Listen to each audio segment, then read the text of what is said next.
ഒരു നഗ്ന സത്യമാണ് നമുക്കിവിടെ കാണുവാൻ കഴിയുന്നത്. അത് മറ്റൊന്നുമല്ല, ദുഷ്ടത മനുഷ്യന്റെ പാപത്താൽ ഈ ലോകത്തിൽ കടന്നു വന്നതാണ്. അങ്ങനെ ദുഷ്ടതയിൽ ജീവിക്കുന്ന, ദുഷ്ടതയിൽ നടക്കുന്ന, ദുഷ്ടതയിൽ ഇരിക്കുന്ന, ദുഷ്ടതയിൽ ഓടുന്നതായിരിക്കുന്ന ജനതയോട് വലിയവനായിരിക്കും ദൈവം ഈ ദിവസത്തിന്റെ പകൽ സമയത്ത് നിങ്ങൾക്ക് ആ ദൂതുമായിട്ട് ഞങ്ങൾ കടന്നു വന്നിരിക്കുകയാണ് നിങ്ങളോട് അറിയിക്കുവാൻ വേണ്ടി. അതായത് ദൈവം നിങ്ങളിൽ ദുഷ്ടത കാണുവാൻ ആഗ്രഹിക്കുന്നില്ല. കാരണം ദൈവം നിങ്ങൾക്ക് വായു തന്നിട്ടില്ലേ? ഉണ്ട്. ദൈവം നിങ്ങൾക്ക് വെള്ളം തന്നിട്ടില്ലേ? ഉണ്ട്. ദൈവം നിങ്ങൾക്ക് ആയുസ് തന്നിട്ടില്ലേ? ഉണ്ട്. ദൈവം നിങ്ങൾക്ക് താമസിക്കുവാൻ പാർപ്പിടം തന്നിട്ടില്ലേ? ഉണ്ട്. ഇതെല്ലാം ദൈവമല്ല തന്നത്. അങ്ങനെ വലിയനായിരിക്കും ദൈവം. ഇതെല്ലാം തന്നതിന് ശേഷം താൻ ആഗ്രഹിക്കാത്തതായിരിക്കുന്ന ദുഷ്ടതയിൽ കൂടി നിങ്ങൾ നടന്നു പോവുകയോ? ഒരിക്കലും അരുത്, ഒരിക്കലും പാടില്ല. ദൈവം നിങ്ങളോട് ഇന്ന് ഈ പകൽ സമയത്ത് ഈ വചനത്തിൽ കൂടി സംസാരിക്കട്ടെ എന്ന് ഞാൻ പ്രാർത്ഥിക്കുകയാണ്. ഉള്ളെന്നൊന്ന് ഞാൻ പ്രാർത്ഥിക്കുകയാണ്. എന്നെ കേൾക്കുന്ന പ്രിയരെ, നിങ്ങളുടെ ജീവിതത്തിൽ ഒരു പക്ഷേ കഴിഞ്ഞ രാത്രിയിൽ ഏതെങ്കിലും രീതിയിലുള്ള ആരെങ്കിലും ദുഷ്ടത നിങ്ങളുടെ ജീവിതത്തെ കടന്ന് ആക്രമിച്ചുകൊണ്ടെങ്കിൽ, നിങ്ങളുടെ ചിന്തയിലായിക്കോട്ടെ, നിങ്ങളുടെ നടത്തയിലായിക്കോട്ടെ, നിങ്ങളുടെ വാക്കുകളിലായിക്കോട്ടെ, ഏതെങ്കിലും രീതിയിൽ നിങ്ങളുടെ ജീവിതത്തിൽ ദുഷ്ടത കടന്നു വന്നിട്ടുണ്ടെങ്കിൽ, ഒരുപക്ഷെ നിങ്ങൾ ക്രിസ്തീയ കുടുംബത്തിൽ ജനിച്ചവരായിരിക്കാം, ഒരുപക്ഷെ നിങ്ങൾ വിശ്വാസിയുടെ മക്കളായിട്ട് ജീവിച്ചിരിക്കുന്നവരായിരിക്കാം. അതുകൊണ്ട് ഈ ദുഷ്ടത കടന്നു വരികയില്ല എന്നുണ്ടോ? ഇല്ല. ഇന്ന് അനേക ദൈവമക്കളുടെ മക്കൾ, അനേക ക്രിസ്ത്യാനികളുടെ മക്കൾ, അനേകർ ദുഷ്ടതയേറിയ ജീവിതം നയിക്കുന്നു. നല്ലൊരു കാര്യം ഞാൻ പറയുവാൻ ആഗ്രഹിക്കുകയാണ്. നാം ക്രിസ്ത്യാനികളായതുകൊണ്ടോ, നാം ദൈവമക്കളായതുകൊണ്ടോ ദൈവം ഒരിക്കലും ആഗ്രഹിക്കുന്നില്ല നാം ദുഷ്ടത പ്രവർത്തിക്കുവാൻ. ഇന്നും ആ വാക്കുകൾ നമ്മുടെ മുൻപായിരിക്കുകയാണ്. പ്രിയരെ, ദുഷ്ടത ഞാൻ ആഗ്രഹിക്കുന്നില്ല. സങ്കീർത്തനം 1-ാം അധ്യായത്തിന് 1-ാം ഭാഗത്ത് പറയുന്നത്, ദുഷ്ടന്മാരുടെ ആലോചന പ്രകാരം നീ നടക്കുവാൻ പാടില്ല. ദുഷ്ടന്മാരുടെ ആലോചന പ്രകാരമാണോ നീ ഇതുവരെ നടന്നതെങ്കിൽ ഇതിനൊരു ഫുൾ സ്റ്റോപ്പ് ഇടേണ്ടത് ആവശ്യമാണ്. ഈ ജീവിതത്തോട് ടാറ്റ പറയേണ്ടത് ആവശ്യമാണ്. ഒരുപക്ഷെങ്കിൽ ഈ പകൽ സമയത്ത് ഞങ്ങൾ ഇവിടെ കടന്നു വന്നത് ഒരുപക്ഷെങ്കിൽ ആ ഒരു ഫുൾ സ്റ്റോപ്പ് നിങ്ങളുടെ ജീവിതത്തിൽ കാണുവാൻ കൊണ്ട് ദൈവം ആഗ്രഹിക്കുന്നുണ്ടായിരിക്കാം. ഈ വിധത്തിലുള്ളതായിരിക്കുന്ന ജീവിതത്തോട് ഒരു ടാറ്റ പറയുവാൻ വേണ്ടി ആയിരിക്കാം ഇങ്ങനെ ഒരു അവസരം ഞങ്ങൾ മുഖാന്തരം നിങ്ങൾക്ക് ലഭിച്ചിരിക്കുന്നത്. വാസ്തവമായിട്ട് ഈ രാവിലെ സമയത്ത് നിങ്ങളുടെ ജീവിതത്തിലേക്ക് ഒന്ന് തിരിഞ്ഞു നോക്കൂ. മറ്റുള്ളവരുടെ നോക്കിക്കൊണ്ടല്ല, നിങ്ങളുടെ സ്വയ ജീവിതത്തിലേക്ക് നിങ്ങൾ തിരിഞ്ഞു നോക്കാം. അതിനുശേഷം താൻ പറയുന്നത്, ദുഷ്ടന്മാരുടെ ആലോചന പ്രകാരം നടക്കാതെയും പാപികളുടെ വഴിയിൽ ഇരിക്കരുത്. പ്രിയരെ, നമുക്ക് ഇരിക്കേണ്ട ഒരു സ്ഥാനമുണ്ട്. നാം ഇരിക്കേണ്ടതായിരിക്കും ഒരു സ്ഥാനമുണ്ട്. അവിടെ മാത്രമേ നാം ഇരിക്കാവൂ. പാപികളോട് ഇരിക്കുക എന്ന് പറഞ്ഞാൽ ബസ്സിൽ യാത്ര ചെയ്യുന്നല്ല, ട്രെയിനിൽ യാത്ര ചെയ്യുന്നതല്ല. പാപികളുടെ സ്വഭാവത്തിൽ, പാപികളുടെ പ്രവർത്തനത്തിൽ അവരോടൊപ്പം പറഞ്ഞുകൊണ്ട് ഒരിക്കലും നാം ഇരിക്കുവാൻ പാടില്ല. ദുഷ്ടന്മാരുടെ ആലോചന പ്രകാരം നടക്കാതെയും പാപികളുടെ വഴി നിൽക്കാതെയും പരിഹാസികളുടെ ഇരിപ്പിടത്തിൽ ഇരിക്കരുത്, നടക്കരുത്, ഇരിക്കരുത്.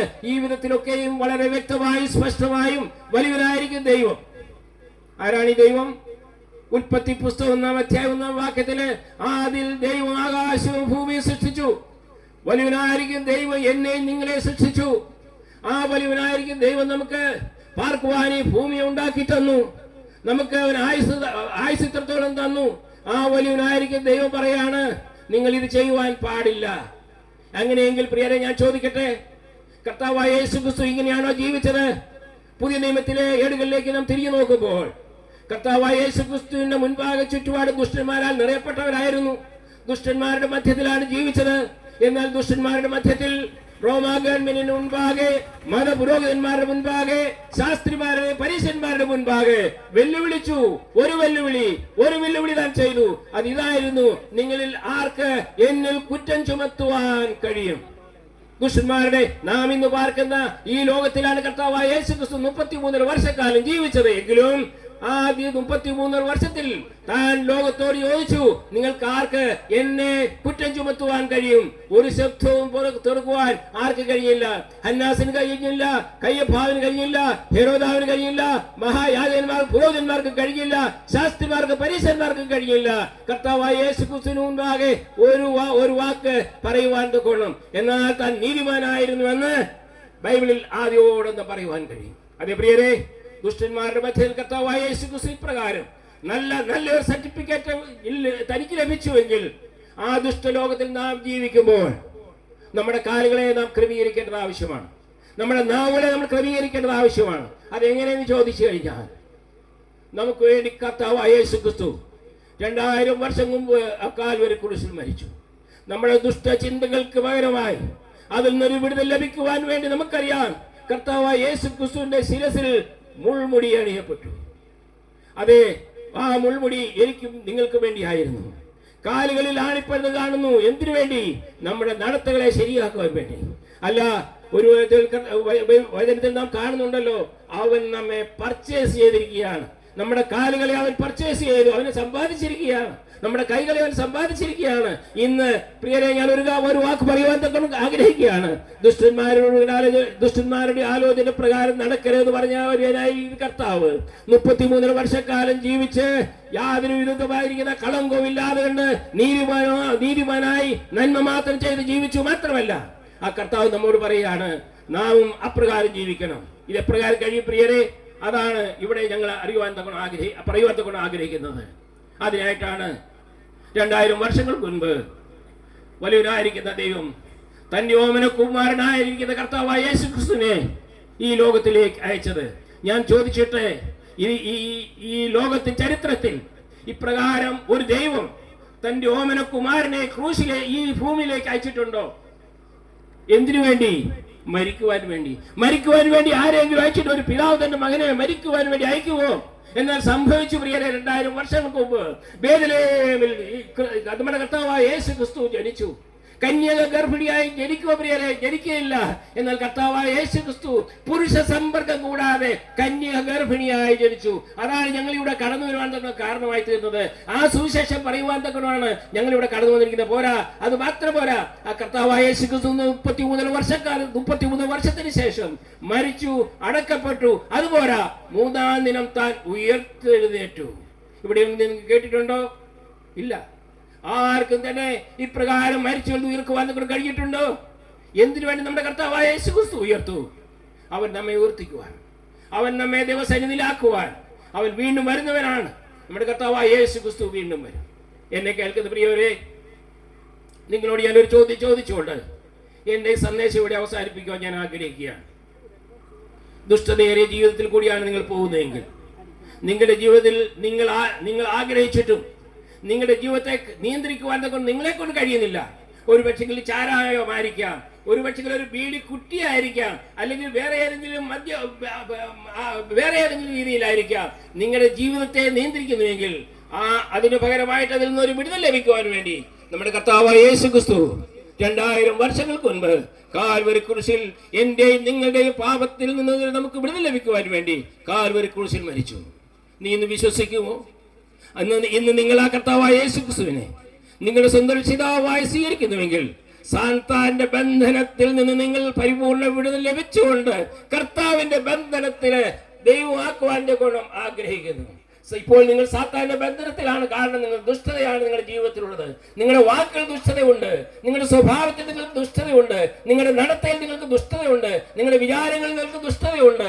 ഇതിനെല്ലാം ഒരു അന്തിമം കുറിക്കുവാൻ വേണ്ടി കർത്താവായ യേശു ക്രിസ്തു 2000 വർഷങ്ങൾക്ക് മുൻപ് ഈ പാപബന്ധനത്തിൽ നിന്ന് വിടുതൽ ലഭിക്കുവാൻ വേണ്ടി കർത്താവായ യേശു ക്രിസ്തു കാൽവരി ക്രൂശിൽ മരിച്ചു. അവൻ ജീവിച്ചു, അടക്കപ്പെട്ടു, അവൻ 3-ാം ദിനം ഉയർത്തെഴുന്നേറ്റു. ഇന്നും സ്വർഗത്തിൽ ജീവിക്കുകയാണ്. ഈ കർത്താവായ യേശു ക്രിസ്തു നിങ്ങൾ സ്വന്തം രക്ഷിതാവായി സ്വീകരിക്കുമോ? ഒരു ആഹ്വാനം തന്നുകൊണ്ട് എന്റെ വാക്കുകൾക്ക് ഞാൻ വിരാമം കുറിക്കുവാൻ ആഗ്രഹിക്കുന്നു. പ്രിയരെ, ഈ കർത്താവായ യേശു ക്രിസ്തുവിനെ നിങ്ങളുടെ രക്ഷിതാവായി സ്വീകരിക്കുവാൻ തക്കൊണ്ട് ആഗ്രഹിക്കുന്നുവെങ്കിൽ, ഈ പാപമായ ജീവിതത്തിൽ നിങ്ങൾക്കൊരു വിടുതൽ ലഭിക്കുവാൻ തക്കൊണ്ട് നിങ്ങൾ ആഗ്രഹിക്കുന്നുവെങ്കിൽ, ഇതാ മുട്ടുകുത്തി കണ്ണുകൾ അടച്ച് ദൈവസന്നിധിയിലേക്ക് നോക്കിക്കൊണ്ട് ഇപ്രകാരം പ്രാർത്ഥിക്കുമോ? കർത്താവേ, ഞാനൊരു വലിയ പാപിയാണ്. ഞാൻ എന്റെ ഭാര്യ അറിയാതെ, എന്റെ ഭർത്താവ് അറിയാതെ, എന്റെ മാതാപിതാക്കന്മാർ അറിയാതെ, എന്റെ കുഞ്ഞുങ്ങൾ അറിയാതെ കഴിഞ്ഞ രാത്രിയിൽ എന്റെ ജീവിതത്തിൽ കുറവുകൾ വന്നിട്ട് പോയിട്ടുണ്ട്. ദുഷ്ടതയേറിയ ജീവിതം എന്റെ ജീവിതത്തിൽ കടന്നു പോകുന്നുണ്ട്. ഇതാ ഞാൻ എന്റെ കർത്താവിനെ രക്ഷിതാവായി സ്വീകരിക്കുന്നു. നീ എന്റെ സകല പാപങ്ങൾക്ക് വേണ്ടി 2000 വർഷങ്ങൾക്ക് മുമ്പ് ഞാൻ ജനിക്കുന്നതിന് മുൻപേ, എന്റെ മാതാപിതാക്കൾ ജനിക്കുന്നതിന് മുൻപേ കർത്താവെ അവിടുന്ന് തന്നെ കണ്ടു, എനിക്ക് വേണ്ടതെല്ലാം അവിടുന്ന് ചെയ്തു തന്നു, ഇതാ ഞാൻ വിശ്വസിക്കുന്നു എന്ന് പറയുന്നുവെങ്കിൽ, എന്നെ രക്ഷിക്കണമേ എന്ന് പറയുന്നുവെങ്കിൽ, ഈ മുഹൂർത്തത്തിൽ നിങ്ങൾക്ക് കർത്താവിന്റെ മകനായി മകളായി തീരുവാൻ ഗുണം കഴിയും. പ്രിയരെ, ഞങ്ങൾ ഈ സന്ദേശം പറഞ്ഞുകൊണ്ട് ഞങ്ങൾ അടുത്ത ഗ്രാമത്തിലേക്ക് ഞങ്ങൾ പോവുകയാണ്. ഈ സന്ദേശം നിങ്ങളോട് സംസാരിക്കട്ടെ. ഈ വചനം കേട്ടിട്ട് ഭാരിക്കുന്ന ഓരോ പ്രിയപ്പെട്ടവരെയും, പ്രിയരെ, നിങ്ങൾക്ക് വേണ്ടി ഞങ്ങൾ പ്രാർത്ഥിച്ചുകൊണ്ട് ഞാൻ എന്റെ സന്ദേശം ഇവിടെ അവസാനിപ്പിക്കുന്നു. ദൈവം നമ്മെ ഏവരെയും സഹായിക്കട്ടെ, അനുഗ്രഹിക്കട്ടെ. ദൈവനാമം മഹത്വപ്പെടുമാറാകട്ടെ. ആമേൻ. അനുഗ്രഹിക്കപ്പെട്ട ഒരു ആലോചന നമ്മൾ കേൾക്കുകയായിരുന്നു. ദുഷ്ടൻ എന്നൊരു വ്യക്തി, നമ്മൾ ആരെയാ സാധാരണ ദുഷ്ടൻ എന്ന് പറയുന്നത്?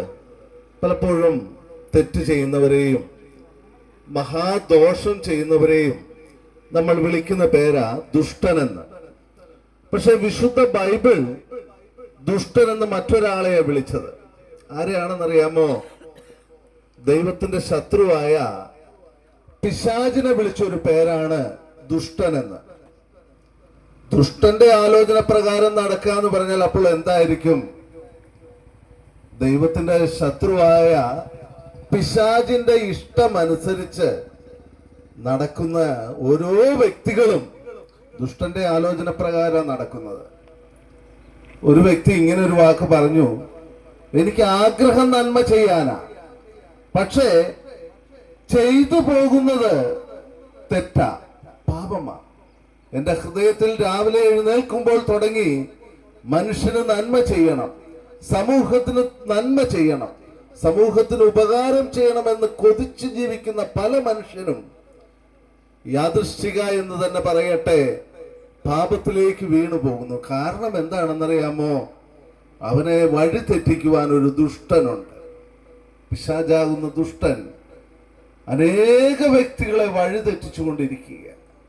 എന്നാൽ പ്രിയമുള്ളവരെ, ഈ ദുഷ്ടന്റെ കയ്യിൽ നിന്ന് എങ്ങനെയാ നമുക്ക് വിടുവിക്കപ്പെടാൻ പറ്റുന്നത്? നിങ്ങളെ ഇഷ്ടപ്പെടുന്ന ഒരു വ്യക്തിയുണ്ട്, നിങ്ങളുടെ നന്മ ഇഷ്ടപ്പെടുന്ന, നിങ്ങളുടെ അനുഗ്രഹം ആഗ്രഹിക്കുന്ന, നിങ്ങളുടെ നിത്യത ആഗ്രഹിക്കുന്ന ഒരു വ്യക്തി. ആ വ്യക്തിയുടെ പേരാ നിങ്ങളെ സ്നേഹിക്കുന്ന നിങ്ങളുടെ കർത്താവ്.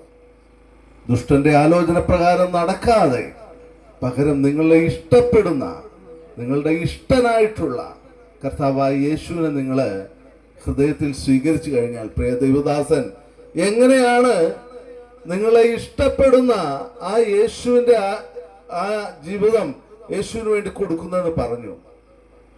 നിങ്ങളെ സ്നേഹിച്ചുകൊണ്ട് നിങ്ങളുടെ ഹൃദയത്തിന്റെ വാതിൽക്കൽ നിന്ന് ആ കർത്താവ് നിങ്ങളെ വിളിക്കുമ്പോൾ അത് മറ്റൊരു പേരിലല്ല വിളിക്കുന്നത്, മകനേ എന്നാ വിളിക്കുന്നത്. മകനെ, ഞാൻ നിന്നെ സ്നേഹിക്കുന്നു എന്ന് പറഞ്ഞ് നിങ്ങളുടെ ഇഷ്ടനായ നിങ്ങളുടെ കർത്താവ് നിങ്ങളോട് സ്നേഹക്കരം നിങ്ങളുടെ മേൽ നീട്ടുമ്പോൾ ആ കരത്തിൽ കാരരും പാണിയുടെ പാട് നിങ്ങൾക്ക് കാണാം. അത് നിങ്ങൾക്ക് വേണ്ടി ക്രൂശിക്കപ്പെട്ടതിന്റെ പാടാണ്. ആ പാട് നിങ്ങളോട് വിളിച്ചറിയിക്കുന്ന ഒരു വലിയ യാഥാർത്ഥ്യം, മകനെ, ഇത്രമേൽ ഞാൻ നിന്നെ സ്നേഹിക്കുന്നു എന്ന. കാൽവറി ക്രൂശിലേക്ക് നിങ്ങളൊന്ന് കണ്ണുയർത്തുമോ? ഈ ലോകത്തിലെ മായ കാണിച്ചുകൊണ്ട് ദുഷ്ടൻ അവന്റെ ആലോചനകൾ പറഞ്ഞുകൊണ്ട് തിന്നുക, രസിക്കുക, ആനന്ദിക്കുക, നാളെ ചാകുമല്ലോ എന്ന് പറഞ്ഞ് നിങ്ങളെ വഴി തെറ്റിക്കുമ്പോൾ, ഇല്ല മകനെ, നിനക്കൊരു നിത്യതയുണ്ട്.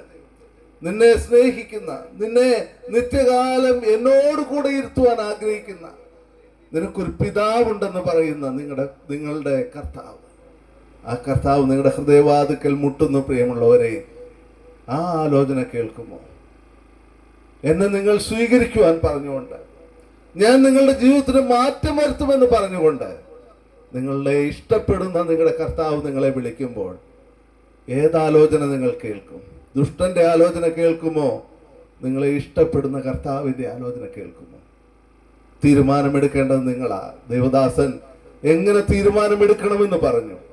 ദൈവസന്നിധിയിൽ മുട്ടുകുത്തുക, ദുഷ്ടനോട് പറയുക, ഇനി നിന്റെ ആലോചനയ്ക്ക് എൻ്റെ ജീവിതത്തിൽ സ്ഥാനമില്ല. ഞാനൊരു ദൈവ പൈതലായി തീരുവാൻ ആഗ്രഹിക്കുന്നു. എൻ്റെ ജീവിതം എനിക്ക് വേണ്ടി കാൽവറി ക്രൂശിൽ പരമയാഗമായി തീർന്ന എൻ്റെ യേശുവിന് ഉള്ളതാണെന്ന് പറഞ്ഞ് നിങ്ങളെ ഇഷ്ടപ്പെടുന്നവന്റെ ആലോചനയ്ക്ക് നിങ്ങളുടെ മുട്ടുമടക്കിയാൽ, ഇന്ന് ഒരുവൻ ക്രിസ്തുവിലായാൽ അവൻ പുതിയ സൃഷ്ടിയായി തീരും. ദൈവം നിങ്ങളെ അനുഗ്രഹിക്കട്ടെ. ഒരു വാക്ക് ഞങ്ങൾ പ്രാർത്ഥിച്ച് ഈ ശുശ്രൂഷ അവസാനിപ്പിക്കുവാൻ ആഗ്രഹിക്കുന്നു. പ്രിയ പിതാവേ, യാദൃശ്ചികമായിട്ടാണെങ്കിലും ഈ ദേശത്തേക്ക് അടിയങ്ങളെ അങ്ങ് കൂട്ടി വരുത്തി. അടിയങ്ങളുടെ പ്രിയപ്പെട്ടവർ ദൈവസ്നേഹത്തെ കുറിച്ചുള്ള പാട്ട് പാടി. അങ്ങയുടെ ദാസൻ എങ്ങനെയാണ് ഒരു മനുഷ്യൻ ജീവിക്കേണ്ടത്, ദുഷ്ടന്റെ ആലോചന പ്രകാരം ജീവിച്ചാൽ അവൻ കടന്നു പോകുന്ന വലിയ ശിക്ഷാവധിയെ കുറിച്ചും, എന്നാൽ അവൻ ആലോചന പറഞ്ഞു തരുന്ന അവന്റെ പിതാവായ രക്ഷകനായ ക്രിസ്തുവിനെ കുറിച്ചും പങ്കുവെച്ചുവല്ലോ. കർത്താവേ, കേൾക്കുന്ന പ്രിയമുള്ളവർ, അതൊരു പക്ഷേ കുഞ്ഞുങ്ങളായിരിക്കാം, മുതിർന്നവരായിരിക്കാം, അവരാരായിരുന്നാലും അവരുടെ സ്നേഹിക്കുന്ന കർത്താവിന്റെ ആലോചനയ്ക്ക് കീഴ്പ്പെട്ട് ദൈവ മക്കളായി തീരുവാൻ, അനുഗ്രഹിക്കപ്പെട്ട ഒരു ഭാവിയുടെ ഉടമകളായി തീരുവാൻ ഇടവരുത്തണമേ. ദേശത്തെ അനുഗ്രഹിക്കണം, എല്ലാ നന്മകളാലും നിറയ്ക്കണം. മഹത്വം തിരുമേനി എടുക്കണം. യേശു ക്രിസ്തുവിന്റെ ധന്യനാമത്തിൽ ചോദിക്കുന്നു, കൃപയുണ്ടായി ഉത്തരം നൽകുമാറാകണമേ.